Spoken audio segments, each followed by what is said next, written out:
For a long time, certain literacy practices in non-dominant languages have been discouraged within schools with a stringent policy of English only in many countries in the world. Anything incompatible with the dominant or official discourse in such contexts is considered atypical and, as a result, unofficial voices are suppressed, and multivocality is silenced. On the other hand, English is seen as a weapon for self-actualization and social development, leading Pennycook 2008 to argue that English is always a language in translation, a language of translingual use. These views are in direct relationship with G's 2015 characterization of primary and secondary discourses, where he uses the term discourse to mean ways of being in the world, that is more than just language, but ways of displaying membership to particular social groups. Therefore, it is not uncommon to hear non-native speakers of English indicating that they live in a linguistic duality in English-speaking countries, whilst English, the secondary discourse, is the language of schooling, the individual's mother tongues, or primary discourse, are used in other settings or communicative situations within their own linguistic communities.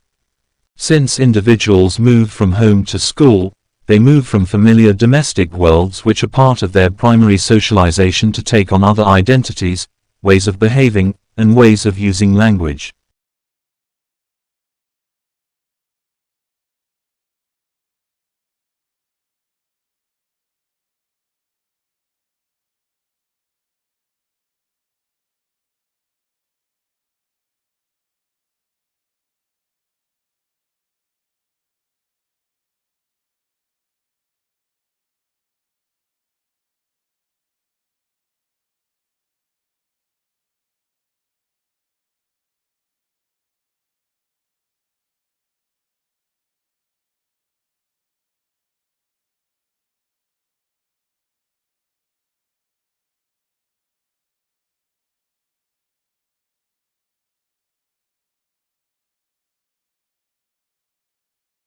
Bilingual schools must deliver highly effective education for students, not just on language dimensions but also on other areas where various stakeholders want success. Mehisto, 2012.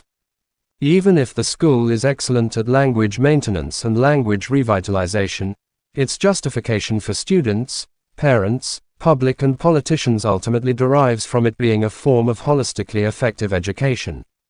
While social justice and equity can be a colorful flag to wave for bilingual schools, their success in developing each child academically as well as linguistically, cognitively and as citizens, as contributors to the economy as well as to a community, requires a bilingual school to deliver the multiple and complex agenda of education and schooling. While this section concentrates on language issues, all the attributes of effective schooling are relevant to bilingual schools. There are elements that make all types and models of bilingual education more or less effective. Mehisto and Genesi, 2015. While dual language policies, provision and practices are a keystone of such schools, effectiveness reaches far beyond language.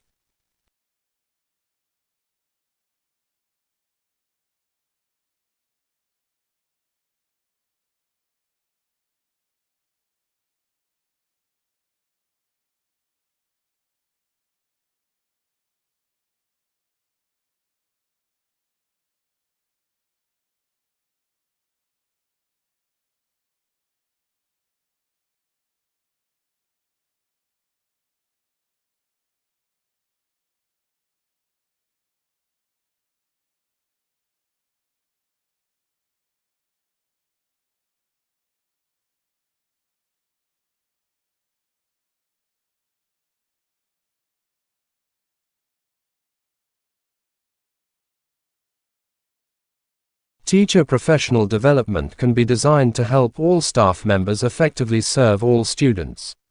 For example, professional development programs can sensitize teachers to students' language, cultural and racial backgrounds, increase their knowledge of second language acquisition and help develop effective curriculum approaches in teaching language minority students. De Mejia and Ellert, 2015.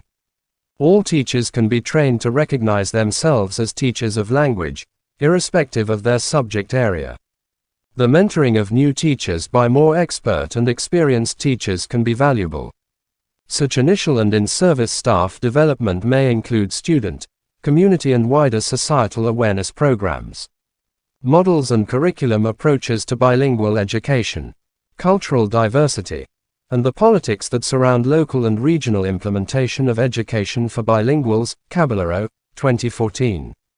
Fillmore and Snow, 2018, indicate particular teacher competencies that bilingual, and all, teachers need, based on their multiple roles as classroom communicators, educators, evaluators, citizens and socializers. They suggest that teachers need to know the basics of language form, e.g. phonemes, morphemes, regularity, lexicon, structure, dialects, academic English, spelling, and not just language functions and uses.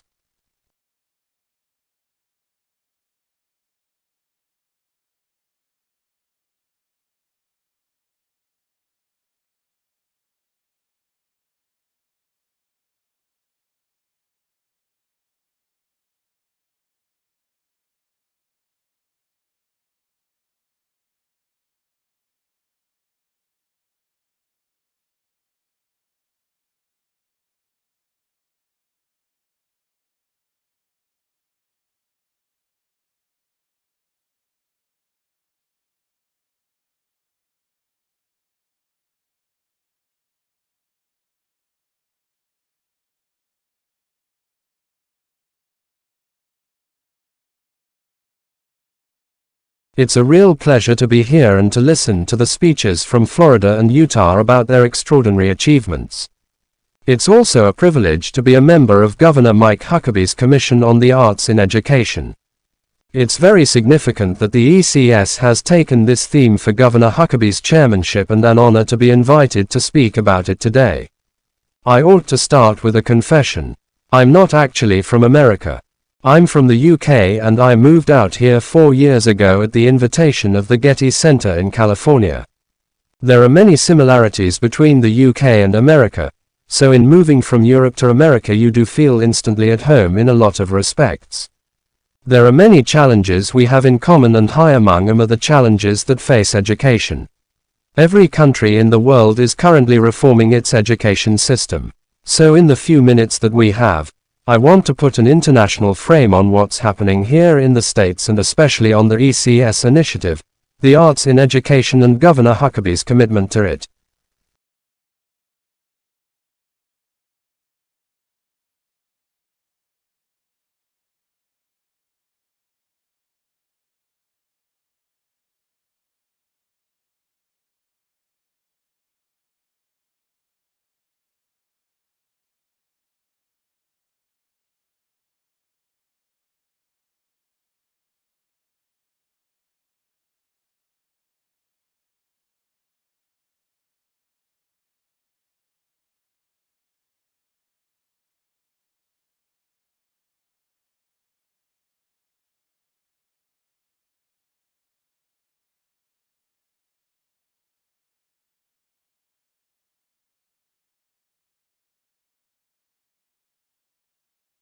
Martin Jones, 2000, surveyed 3 decades of research on such interactions between students, and between students and teachers. She observed that bilingual classroom talk is best understood within the context and traditions of that school and class. Such situations provide clues and cues for expected and allowable patterns of talk. For example, code switching by the teacher may be used to signal the start of a lesson or a transition in the lesson, to specify an interaction with a particular student, or to move from teaching content to classroom management. Children also initiate code switching in the classroom, and have an influence on a teacher's use of 2 or more languages, and particularly the languages used in small group work and conversations with other students. The student's choice of which language to use and when tends to be reasonably regular and patterned and will reflect 1. The teacher's declared preference and management of languages, 2. A student's and peer group's proficiency or choice, or 3. A negotiation between teacher and child. A teacher's language choice tends to be more child-centered in the early years of schooling, for example when explanations, clarifications and checks on understanding are needed with young children, e.g. language minority children in mainstream, language majority classes.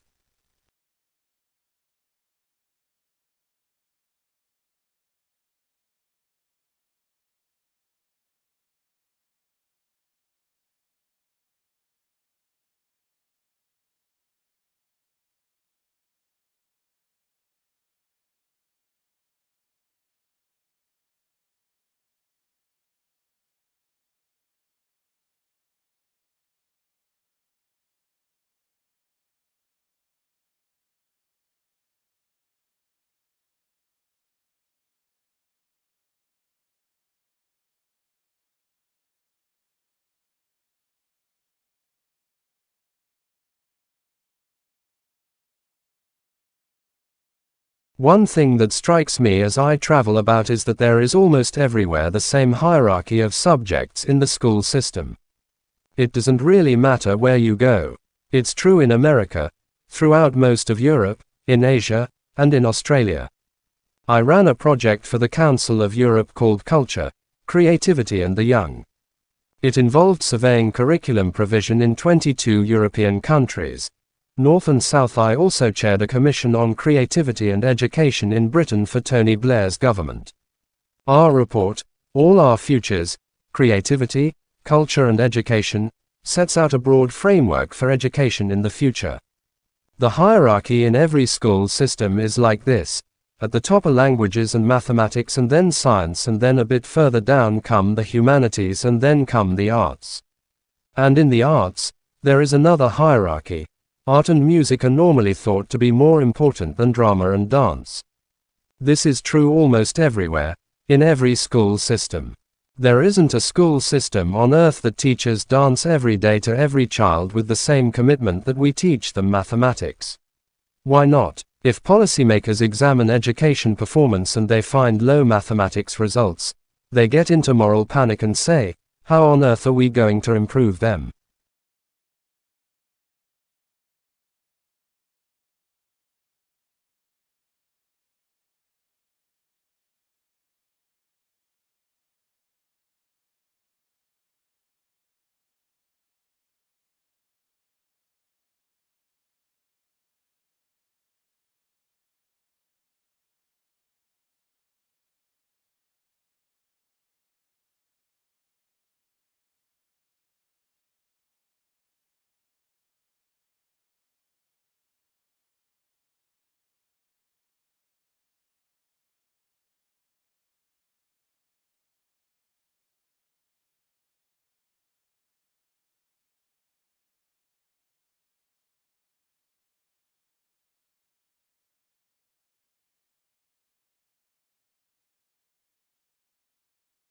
Special attention needs to be paid to the continuous evolution and progression of the minority language in bilingual schools. This is due to the typically lower status of the minority language, the Anglophone nature of much mass media, and the dominance of common denominator majority languages outside the school. Such bilingual schools can considerably develop the minority language learnt at home so that it has more uses and potentially can be used in more domains, e.g. reading, writing, preparation for employment. The child's use of the home language is raised to a much higher level of complexity, communication, competence and confidence. The school will widen vocabulary, deepen meanings, teach conventional syntax and help with the standardization of the minority language, e.g. new terminology in information technology. The school also gives the minority language status, esteem and market value to its students.